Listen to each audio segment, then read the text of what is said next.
All right, let's get into it. It's Good Friday. Is it? It's not Good Friday, but it's a Good Friday. Oh, okay. Yeah. Yep. But welcome back to another episode of the Warfighter Tobacco Podcast. That's Scott. I'm John. Justin's our producer.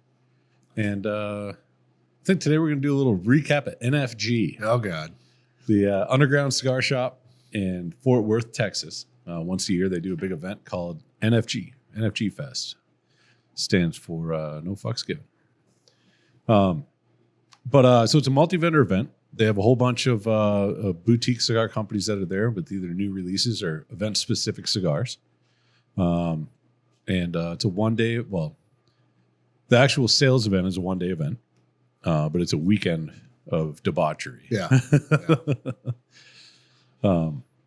But yeah, that was this past weekend for us up in DFW. And so big shout out to Don and Chef, even though Chef was a little under the weather, and so is Don actually. Yeah. But they threw together another awesome event. One of the coolest parts about the event is all the people that show up. It's like a big, giant, extended family.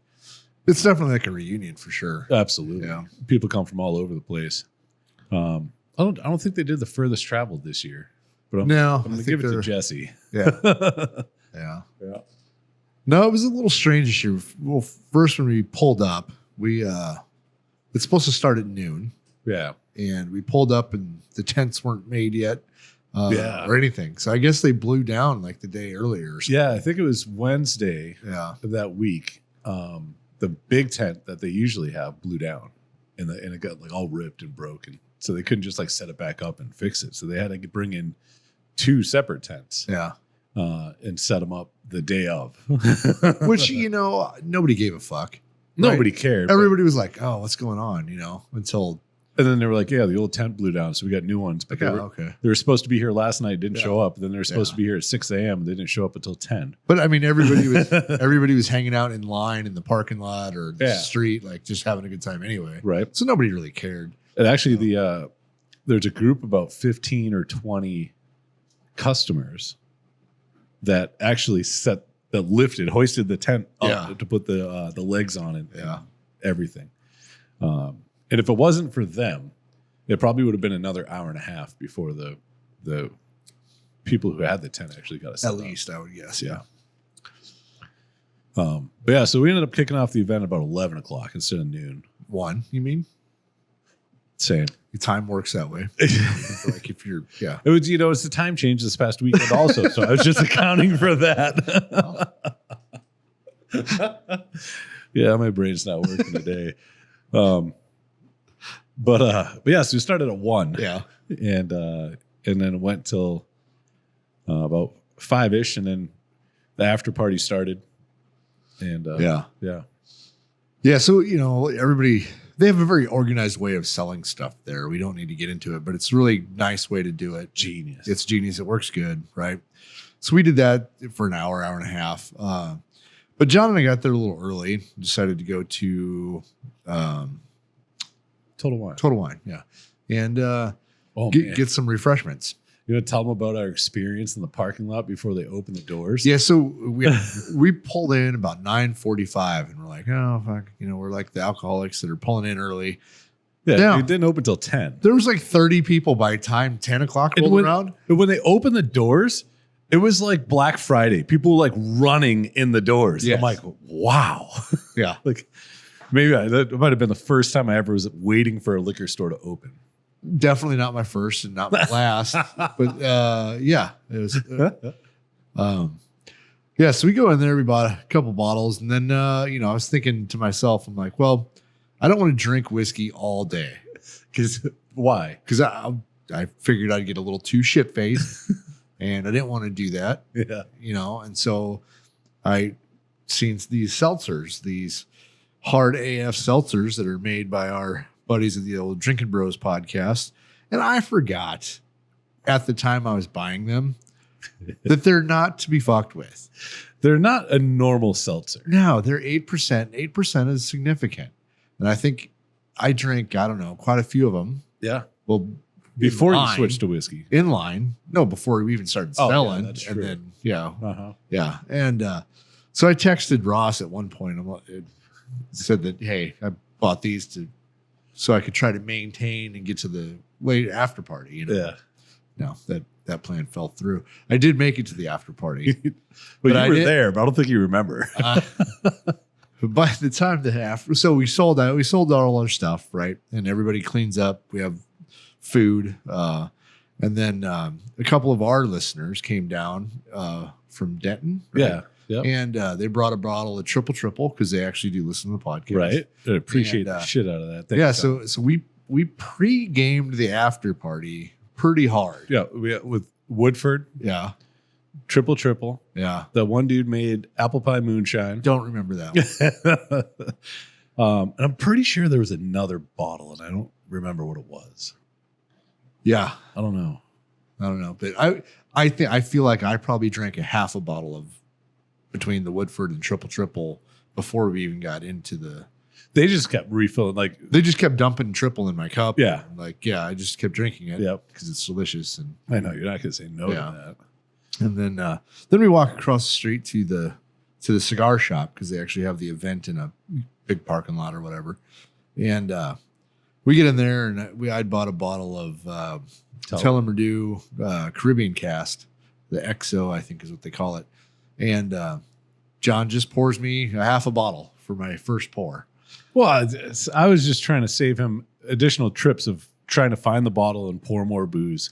Yeah. The only thing you caused is for me not to get it watered down at all because I had like a normal double pour of ice in it, and that was all the ice I think I ever put in that glass. And it was a full solo cup of Irish whiskey, which is fine.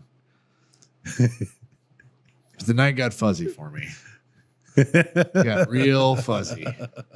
It was I think the last thing I remember is sitting outside talking to Maya, and then the night really, really faded.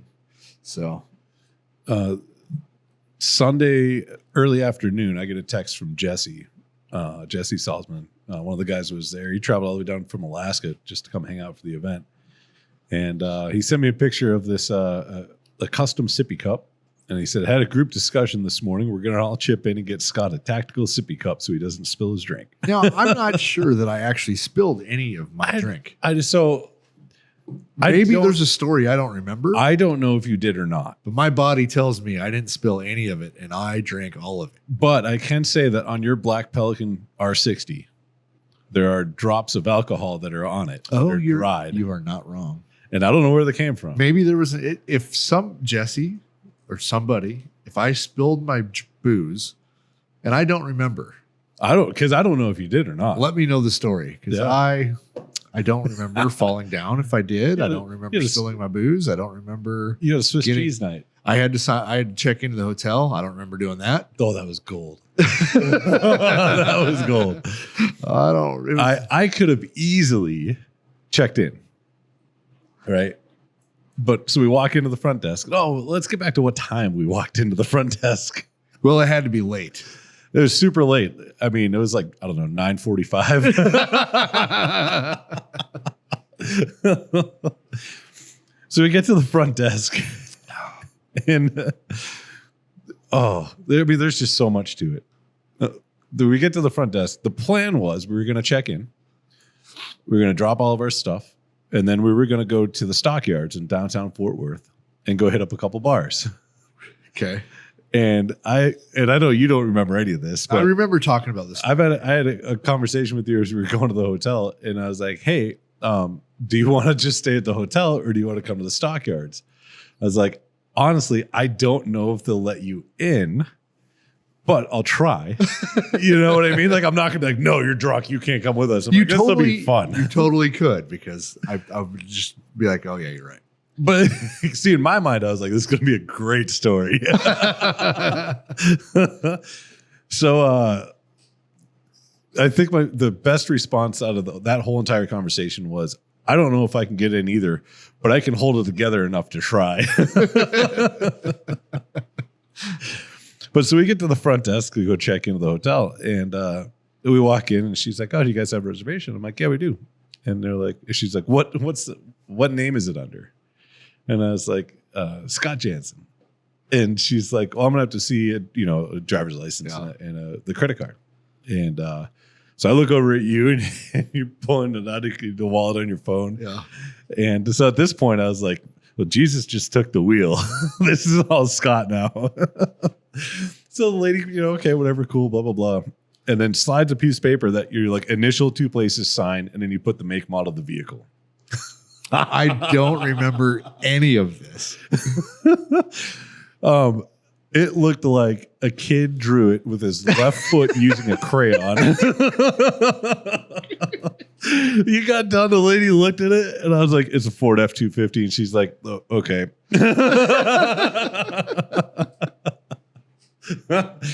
But she did not crack a smile a single time. Like, I'm dying. But I wasn't like rude or no, not at all, not one bit. It was hilarious, but just not to her. And she just was like straight faced the whole time, like, I am not dealing with this shit. It is too early in this night to deal with this shit. See, in her mind, she was thinking about all the stuff that's going to happen 45 minutes from then. Well, nothing. Right.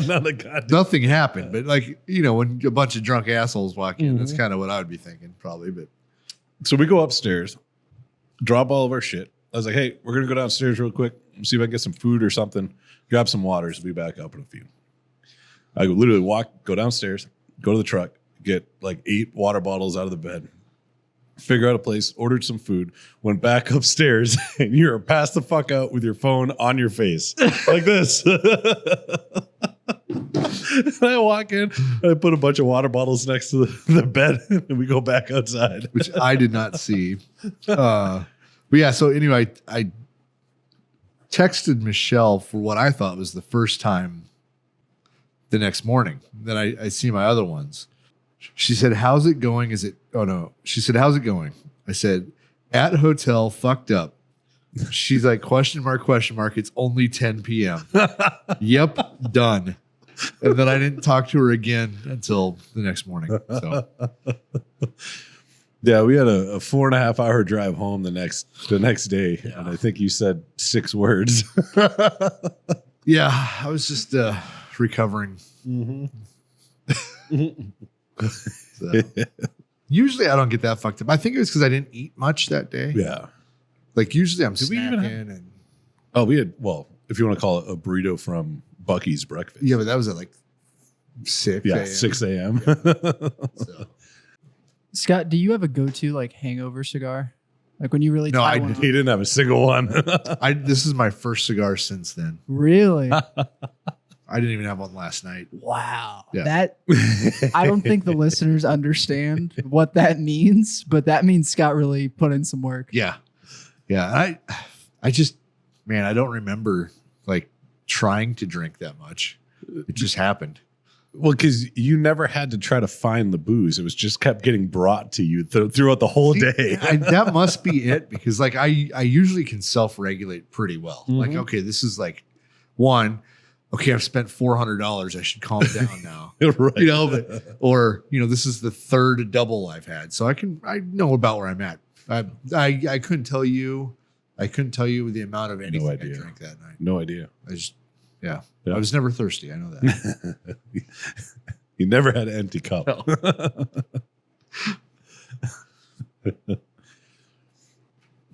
But yeah, the underground, that's a fun event. I wish I would have been a little more coherent for a little longer. I apologize to anybody who may have talked to me or wanted to talk to me.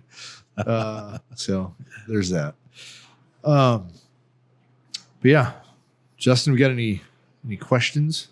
I think we had some. We did have one question. We had a question come in asking if you should leave the cellophane on your cigars while they are stored in a humidor. The age-old question. Mhm.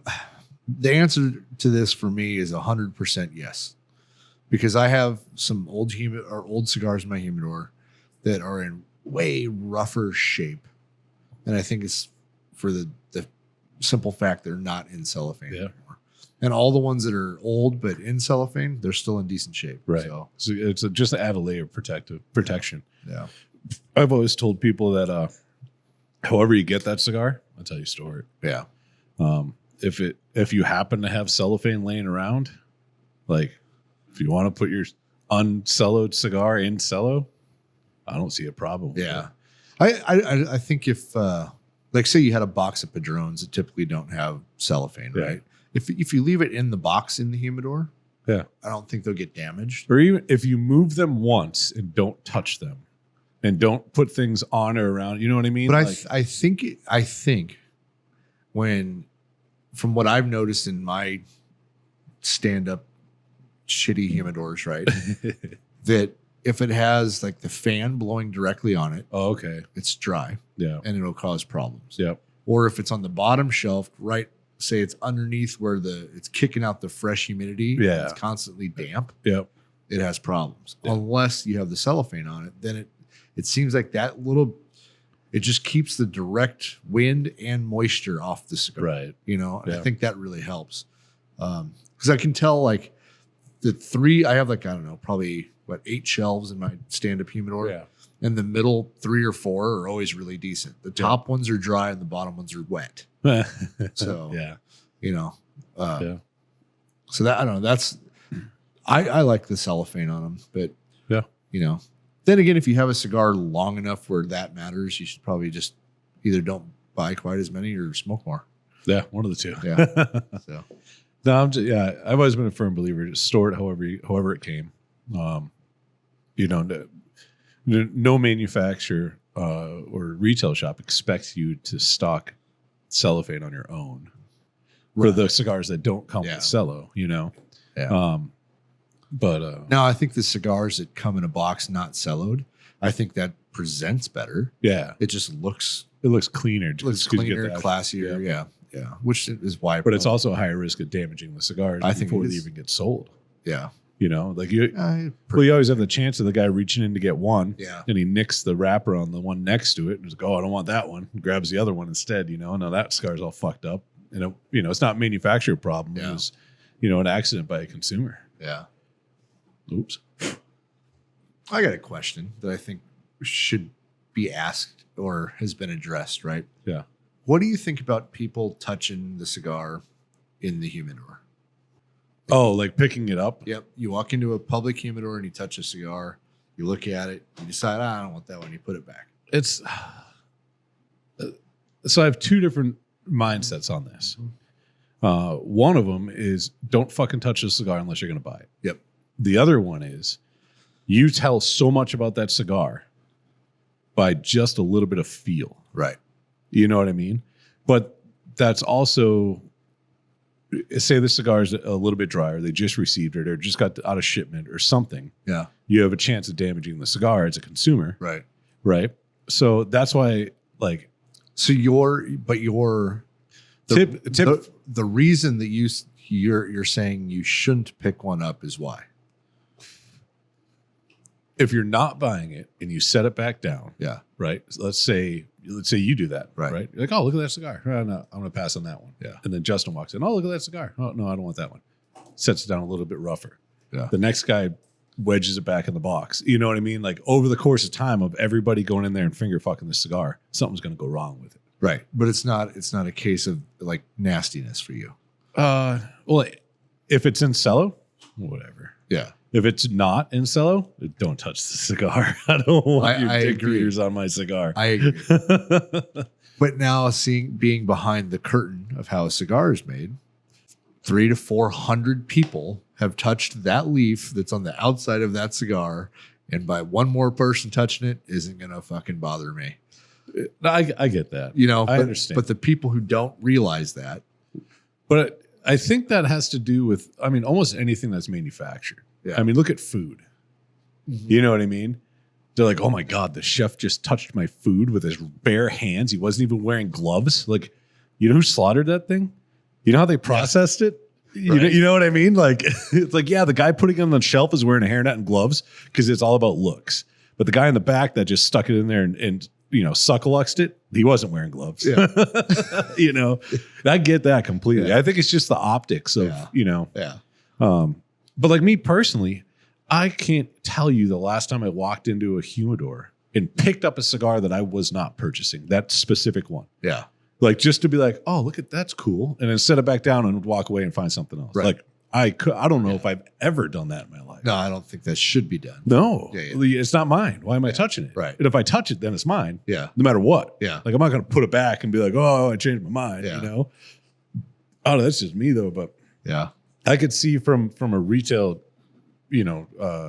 employee or owner point of view. Yeah.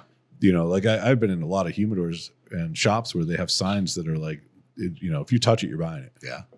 And people go, oh, like, Yeah. I don't see anything wrong with that. Yeah. On the other hand, 300 to 400 people have already touched that cigar. Yeah. Oh, I get So it's that. like, I get it. But, Yeah. well, I mean, even if you go back to the grocery store mindset, like go through the produce section and just hang out for 5 minutes and watch. It's finger fucked by everybody in that place. Yeah. You know what I mean? They pick it up, they look at it, they set it back down. Grab Well, the one how next do you to think it. they get it from the truck to the? No, I know. You It's, know what I mean? Like yep. it's every, yeah. Yeah. So I think that I don't even know if it's. You could call it a part of the cigar etiquette, for lack of better words. yeah, I agree with it. Like you probably shouldn't go in there and You can literally do whatever you want to do with the cigar, Yeah. but there's things that you kind of should do and kind of shouldn't do. That's the etiquette. like. But what if I want to smell it? That's my favorite. It's my favorite. I love when somebody grabs a cigar and they're like, oh, and then they smell it through I call it smellophane when they do that. Yeah.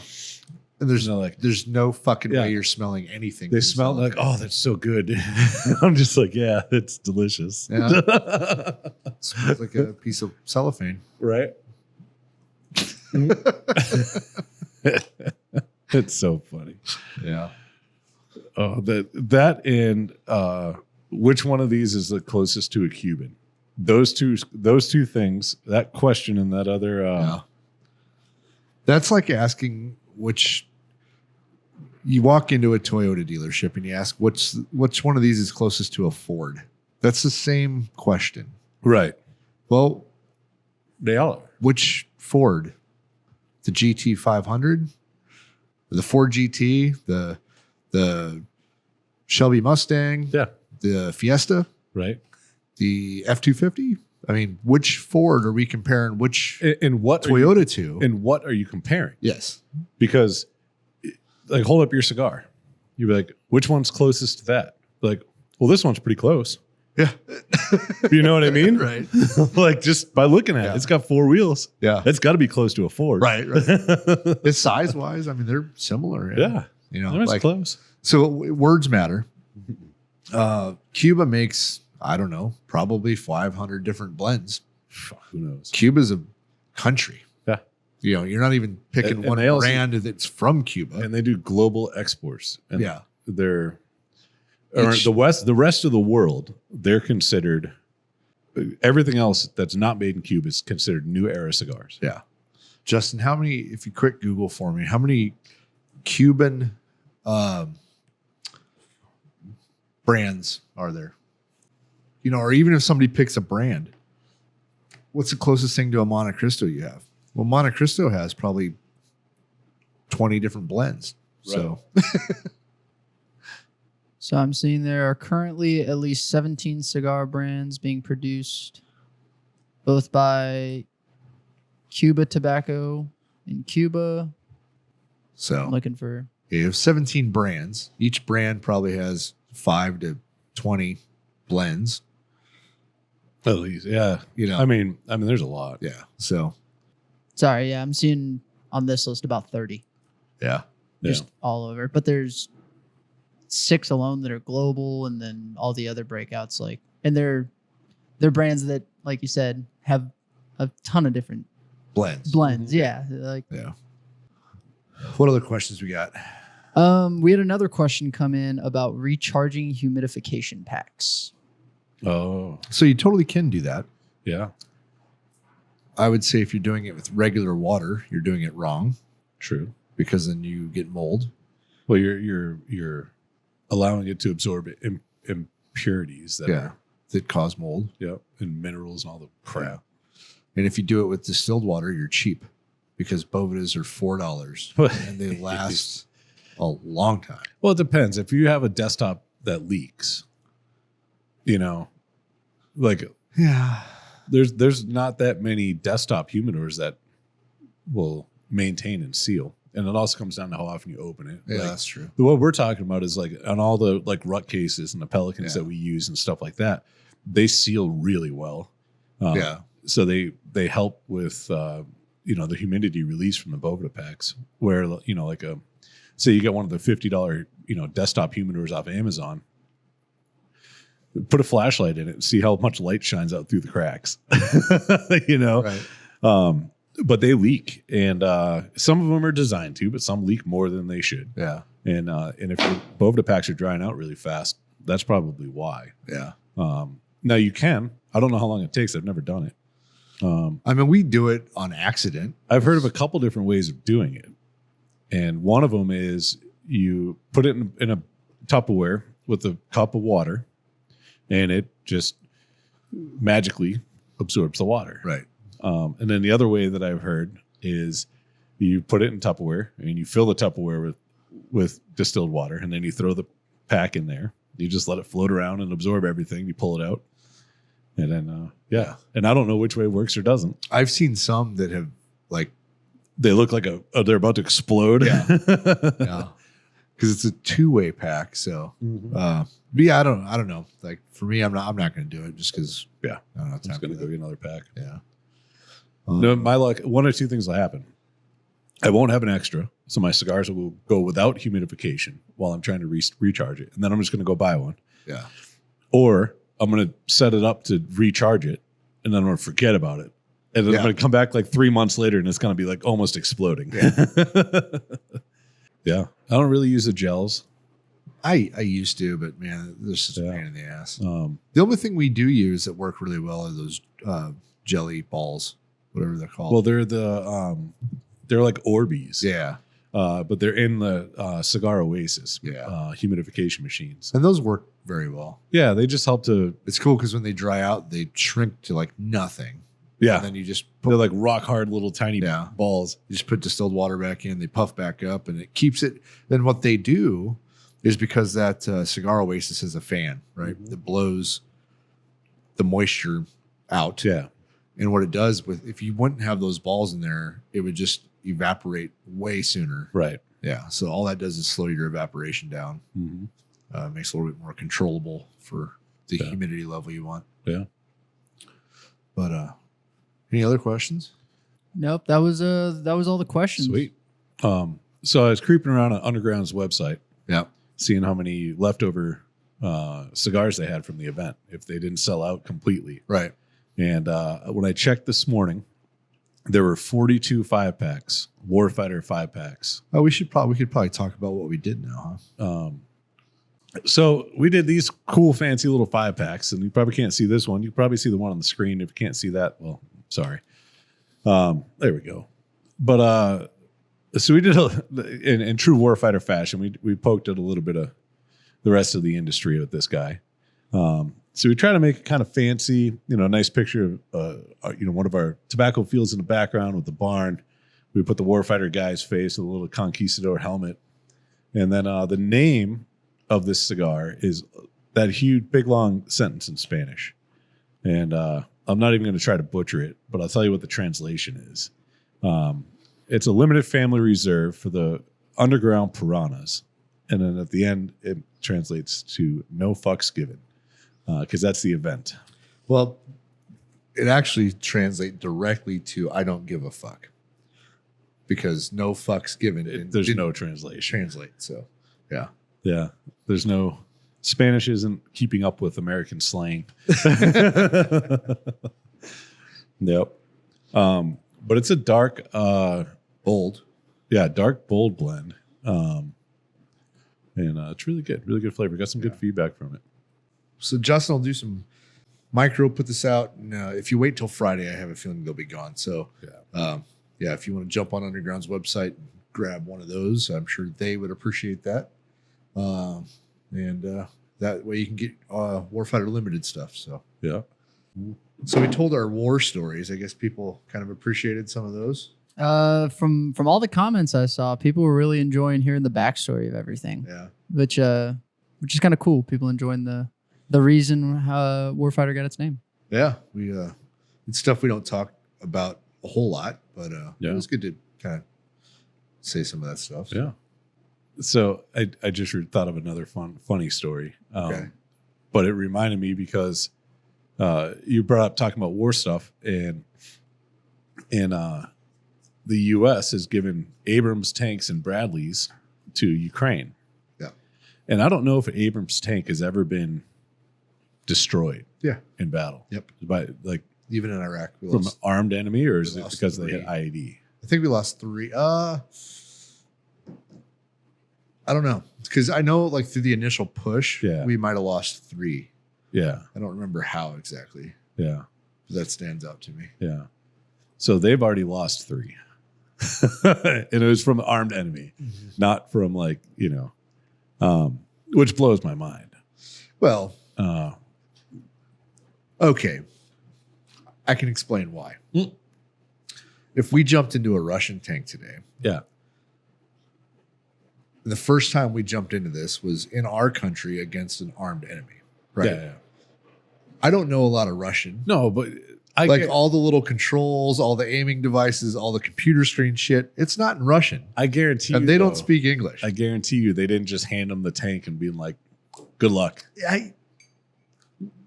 No, they trained one guy. Train the trainer. Who handed them the tank and said, good luck. Right. But that reminded me of the time when we were in Anajov and we almost got shot by an Abrams. We just got done taking this building, finding a big weapons cache, and my gut team was up on this elevated platform thing doing a little Overwatch, and some tanks decided to roll through that weren't on our comms, and I don't know if they knew where we were, but we knew where they were. Yeah.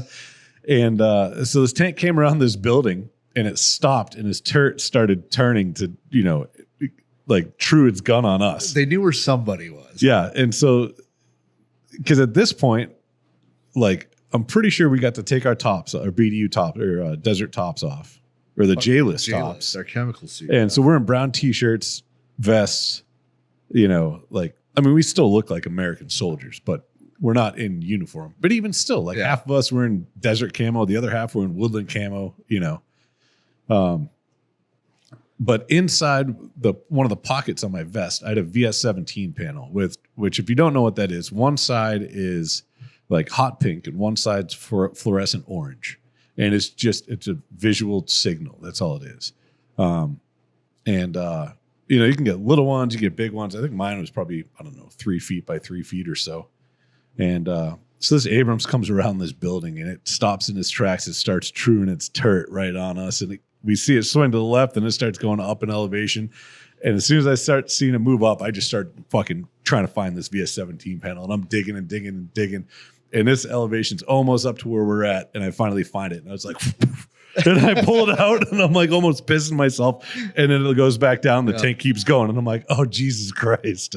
Yeah. Oh, so I was listening to another podcast, John. Yeah. And a veteran with a sign was telling a story about how he was observing an animal being fucked. Oh, really? Yeah. And I think he thought that was a unique story. Yeah. So now I feel compelled to tell my story of when I saw. That's similar. I do. And I even have some correspondence with my battalion commander that I had last summer. And so he's asking me to do something. He's wanting me to create, which I still need to do, a Scouts Facebook page. Okay. And then he ends it with, and no fucker, we ain't killing donkeys. Fuck, man, how many times do we have to cover that? I said, haha, fuck that donkey. He said, yeah, should have given the green, my bad. I said, are you talking about the donkey that Haji was deflowering? I assure you I'm in no need to know and I don't want to know is what he says. I said, I have pics with reticle on target. But yeah, so he remembers me calling up requesting permission to shoot said donkey. And I thought that was funny that 20 years later he brought it up in a text message. Well, I think the first request, and it wasn't a donkey though. It was a goat. No, it was a sheep. It was a sheep, but I think your first request wasn't to shoot the animal. No, it was not. And I'm gonna back up my story. So we're for this one, we are guarding a money handout station, like where we're paying the Iraqi army, or the Iraqis are, but we're just like providing security, right? Right. It's literally across the river. Like I'm looking out the window across the river that we were shot at a couple times and stuff, right? So we're just watching, and we're watching this dude fuck this donkey, or I don't remember what kind of animal. I'll have to find the pictures. But I requested permission to engage him for doing this, and I get no. And I'm like, well, can I at least shoot the donkey? Like as this guy was banging it, it would be great, right? Like, and normally I just would have done this. But I couldn't shoot because I'm in a building where everybody else is armed pulling security, right? Yeah. So I didn't want to like start a firefight or some shit. So I asked permission, and it got denied. But yeah. So veteran with their sign, you're not the only one who's watched this and who was forced to watch this. So you're not alone, brother. There was I mean, it's unfortunate to say, but it was a common occurrence. It was. I used to joke that the sheep they had over there have an anti-rape flap. They do. If you guys ever have seen a Iraqi sheep, there's literally a flab of fat. Yep. That hangs below their tail and covers their ass. And I think it's what do you call it? Like evolution? Yeah, I think it's evolution. Over time, genetically. Yeah, they're protecting themselves. Like I just, yeah. But the poor donkeys. You know that I think, if I remember right, it was. I can't remember what country. It was an Arabic country in the Middle East somewhere that discovered condoms by using sheep intestines. And then it took that goes back to Roman times. And then but then it took like 400 or 500 years later for the English to actually remove the intestines first. Oh, that's right. Yeah. It's just such a different culture. Like I remember when we first got there, you see two guys holding hands walking down the street. Yeah. They're not lovers. They're not dating. They're not boyfriend, girlfriend, because they can't. Well, that's against the rules. Right. But that's just part of their culture. Yeah. And when we got there, we were like, what the fuck? Yeah. And like, I don't know, you got kissed on the cheek, I'm sure. Mm-hmm. Like that was just part of the thing. You meet the fucking guy in charge of the village and you're not just shaking hands. He's giving you a peck on the cheek. It's like, this is fucking weird. Some dude in a dress. Like, I'm pretty sure we were fighting each other a couple days ago. Yeah. Yeah. And then on Thursday, they get the green light. Man Love Thursday. Yeah. Yeah. What are some other weird things? You know what I did appreciate? Some of their customs and courtesies are actually, in the United States, they're not affordable per se. But like when you start to have a conversation or sit down and you're talking with an Iraqi, 99% of the time, they're going to offer you a cigarette. Oh yeah. Right. And you're supposed to take it. Yeah. Or vice versa, and, but it was funny because at one point, one of the interpreters that we had, he had a pack of cigarettes. And I remember we were walking into some objective and we were going to go talk to the guy and he offered someone a cigarette. And I kind of like looked at him weird and whatever. We went through everything we did. And as soon as we got off target, I was just like, dude, I didn't know you smoked. He's like, oh, I don't. And I'm like, why the fuck do you have a pack of smokes? He's like, oh, so I can offer people when I talk to them. I was like, what? What's okay? Cigarettes. Yeah. Obviously chai. Yeah. You got tea everywhere, hot fucking 130 degrees outside, and you got 190 degree tea. It's still delicious. But there was so much sugar in it. It was great. Mm-hmm. Yeah, it was really good tea. So made with shit water. Whatever. I think it may have gotten us a couple times. No, that was a rotisserie chicken. Yeah, that too. But the weirdest thing I was ever offered, and like I had to do the quick like sleight of hand shit, right? is sunflower seeds, Oh yeah. but out of the guy's pocket. Huh. He just hands me sunflower seeds. So I was like, thank you. I reached in my pocket in the bag and grabbed some sunflower seeds and I switched them. And, oh yes. And then it was funny because he gave me sunflower seeds, but I popped the whole handful into my mouth. And then I'd spit them out one at a time. You just put them in your cheek. He's like, no, mister. He thought I didn't know what I was doing. Like, no. You know, he's like, one at a time. And he's trying to tell me this, you know, and I throw a whole handful in there and I start spitting shells. Finally, I picked up an empty shell that I spit out and I'm like, look. Yeah. He's just like mind blown. Yeah, like what the fuck? Like they're even better at eating sunflower seeds than we are. This is bullshit. I know that's what he was thinking. Fuck that guy. Yes, we are. Well, I played baseball growing up, and one of my pet peeves is I'd have teammates that would do the whole one at a time thing. I don't know why that shit got under my skin so bad. It had nothing to do with me. Didn't affect me whatsoever, but it pissed me the fuck off. Like you are not efficient whatsoever at this. Right. Yeah. The best though is when we could offer them chew. Oh man. That's so fun. So many fun stories about offering them chew. Oh, that's so fun. And they're like, what? And then you show them, you do this. Yeah. And, you know, and they're like, And then swallow it, get fucking sick as shit. Oh, it's fucking great. But that first 3 months, there was a bunch of shenanigans like that. Mm-hmm. And then the whole culture caught on in a pretty big hurry. I remember when we first got, like even 6 months in, when we were up in Missoula, everything was $1. Because they didn't really understand, you know what I mean? Yeah. But that didn't last long. No. But for a while, it was just $1. I'm like, cool. Well, what about that? $1. Yeah. Okay. Well, what about this? Yeah, a soda was $1. $1. A rotisserie chicken was $1. They didn't understand. But then they caught on, and then the conversion, you know, the rates and everything like that. And then it got a little out of hand. So it's like, fuck you. Like, that's no. You don't need $36 for that. And then all of a sudden, the freaky was $20. Like, no. It's $1. This is all scratch. It's not even going to play. All the bootleg DVDs. Yeah. So for the listeners, they would sell you all these new release movies and whatever, right? But it was shit that didn't even come out in the States yet. Yeah, but you'd see somebody get up and go get popcorn and come back and or there was 5 languages of subtitles and you can't even see the movie. It's just words. I still have some of these. I'm gonna bring them in. But they would always like the kids would come up, Mr. Freaky, and like start like flipping CDs in front of us, you know. It's like the kids they used to be on the strip in Vegas with the stripper cards. Yeah, it was like that was DVDs or CDs, whatever.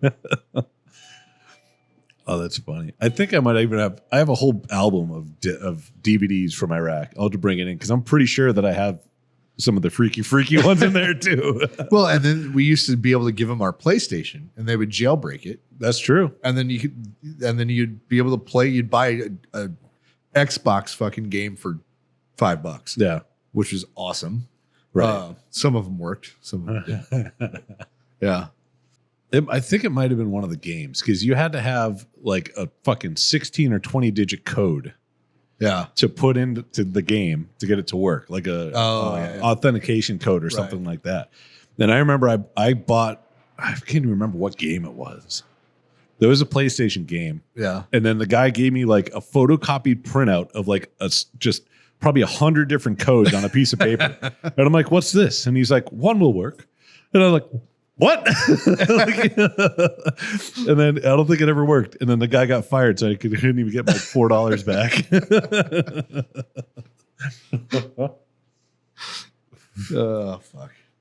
Yeah, and then like getting a haircut, like because you'd get a shave, and they had a straight razor to your fucking neck. The first time I about lost my shit. I had Brandon. I had Ackerman sitting there with my M4, and I had his M9 in my lap as the guy was giving me a shave. Yeah, and like I knew that he was nervous, and I was even more nervous. And that was probably one of the best shaves of my life. Yeah. And after that, I was like, hey, sorry about the guns, man. Won't happen again. I was Like literally, I didn't trust you. Raising my throat to, and you have a straight razor Right? shaving me. Like, yeah, I'm a bit fucking nervous. I don't know you that well, but I guarantee before I die, you're dead. Like it's gonna It happen. might not be from me, but somebody's. Yeah.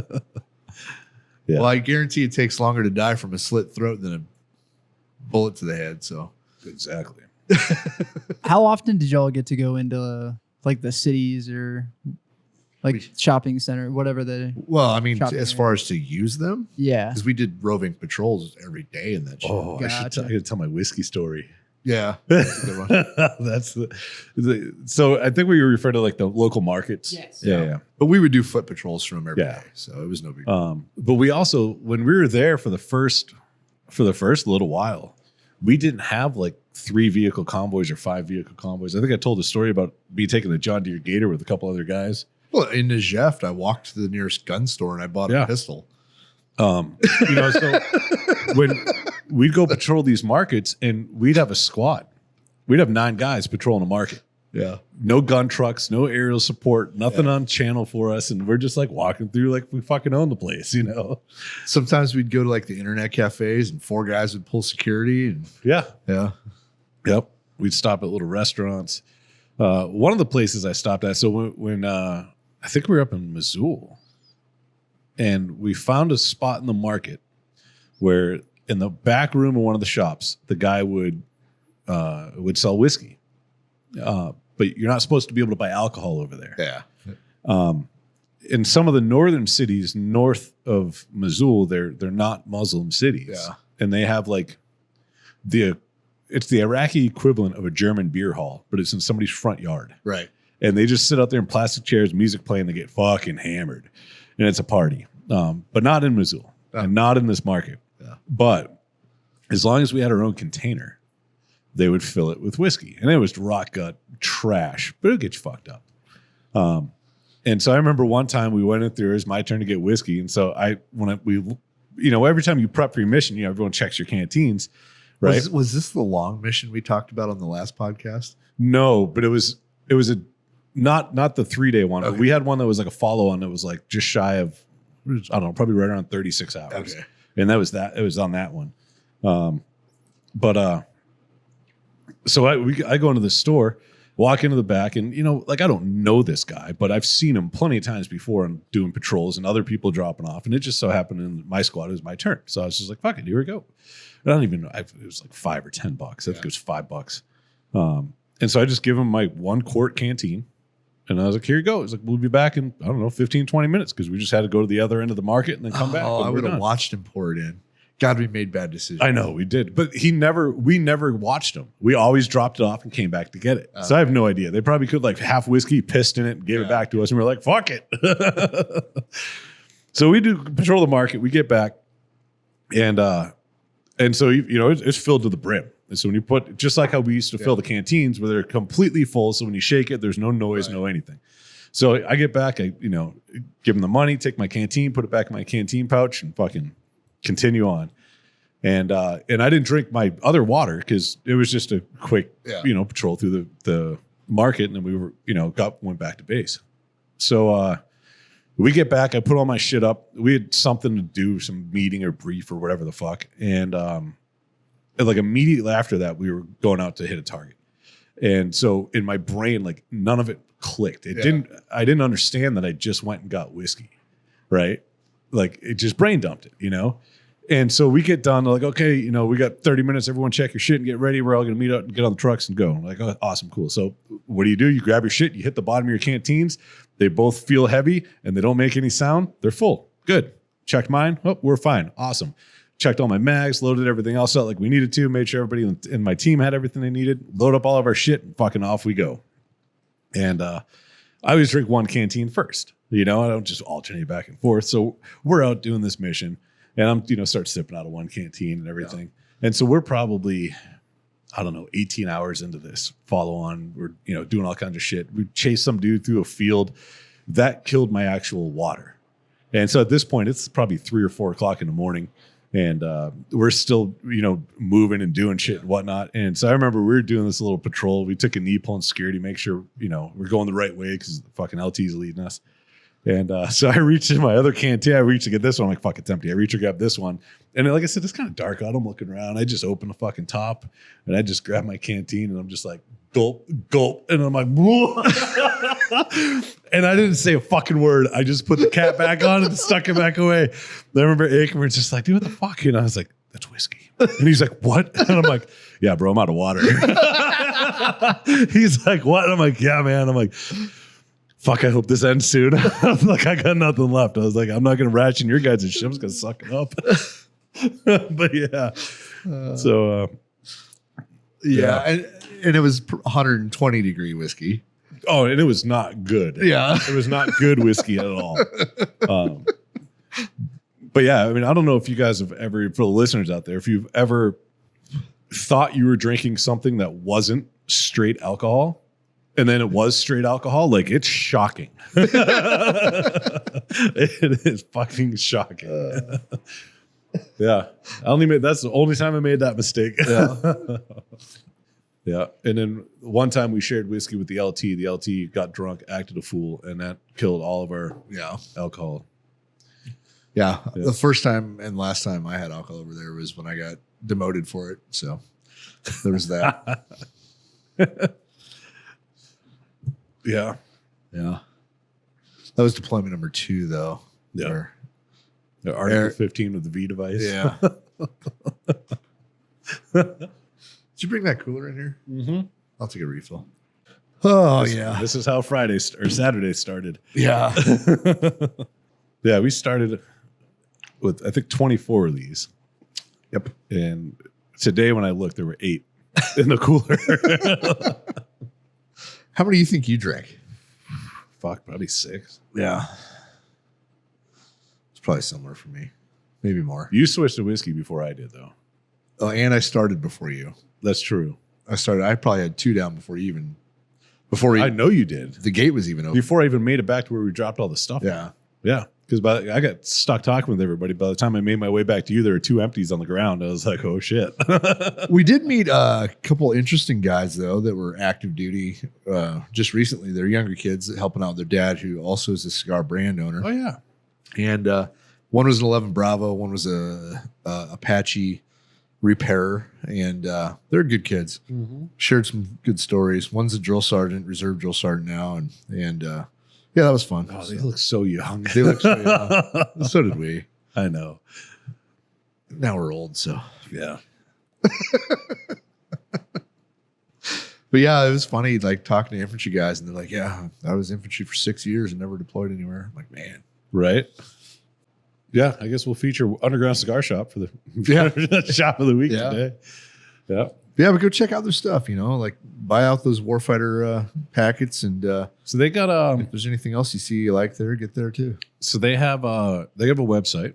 They ship. Yep. Go to their website and search for NFG, and it'll pull up. There's an NFG tab. Yep. Or you can just search for Warfighter. But they'll have all the leftovers from the event that are up there. And there's some really good sticks. Yeah. Even if they're not ours. Yeah. If ours happen to be sold out, there's other brands that had some phenomenal product that were there. Yeah. Mm-hmm. Yeah, it was good. Good seeing all the guys again. A lot of other brands that we get to go hang out with and stuff like that. They brought back the roast this year. It's the first time they had the roast in 5 years, I think. No, probably 4, 3 or 4. It's pre-COVID. It's been 3 since COVID. Yeah. Yeah. It was good. Next year we should try to contribute to that. Yeah. It was mild, I thought. I do appreciate that one of the guys Scott Lewis did talk a little bit of shit about us. And I appreciate that. Yeah. Because he was talking about our cigars were full of gunpowder and regret. Yeah. And his cigars are just filled with regret. Yeah. Yeah. But it's a tight-knit community, and so that roast is more it's like friendly banter. Like nobody's really trying to upset somebody else. No. But they're gonna poke. Yeah. And there was funny things to joke about, Oh yeah. Like Yeah, it was good. So Yep. Yeah. yeah, because like a lot of the reps switch brands, and then that opens it up to like Right. poke the bear on that one, and yeah, it's good. So Yeah. That was fun though. Yeah. I see a lot of people I haven't seen in a year since the last NFG. well, shit, I guess I don't know a whole lot else. That's about it for this week. Yeah, And next week we'll be back for more. We'll have some fun stories for next week too. yeah, probably. Scott has a good weekend Yeah. coming up. I do. So Yep. But yeah, go check out Underground Cigar Shop. Go to warfightertobacco.com for all your smoking needs. And when this comes out, we're also running a sale, right? Yeah, it'll be our St. Patty's sale, oh yeah, and we'll have a so there's a tab on the website and it says St. Patrick's Day sale. yep, And click on that, and all the products that are on that tab are going to be on sale. yeah. You don't have to use a code or anything. You can't use a code. Yeah. Yeah. Yeah, you can't double up. Nope. Sorry. And Not sorry. but we're not putting out a discount code. We're just doing specific products that we've built out for you guys. So yeah, go check that out, and we will see you next week. Yep. Cheers. Cheers. I was trying to drink my mic. It was right there. Didn't work. These fucking hard AFs, man. They'll get you. Anyway, we'll see you next week.